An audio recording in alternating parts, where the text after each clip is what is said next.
৳২০ ফুলতলার চটপটি আসলেই অর্থিত নাকি শুধু hype? Hi, it's me Farhana. আজকে ফুলতলায় গিয়েছিলাম ফেমাস চটপটি ট্রাই করতে। দোকানে গিয়ে দেখি ভিড় বেশ জমজমাট। দোকানদার মামা একসাথে অনেকগুলো করে চটপটি বানিয়ে বাটিতে করে সার্ভ করছেন।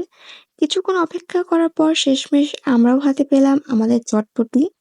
এই চটপটির কনসিস্টেন্সি একেবারেই অন্যরকম। অন্য সব চটপটি থেকে একদমই আলাদা, যা চোখে দেখলেই বোঝা যায়। বেশিরভাগ জায়গায় ডাল আর আলু প্রায় আস্ত অবস্থায় থাকে, কিন্তু এখানকার ডাল আর আলুগুলো একদমই মাখানো, স্মুথ আর থিক টেক্সচারের মিশ্রণ। চটপটির স্বাদের কথা যদি বলি, অন্য অনেক জায়গায় চটপটি থেকে এটার স্বাদ একেবারেই আলাদা। আমার কাছে টেস্টটা মোটামুটি লেগেছে, খুব আহামরি কিছু না, আবার খারাপও না।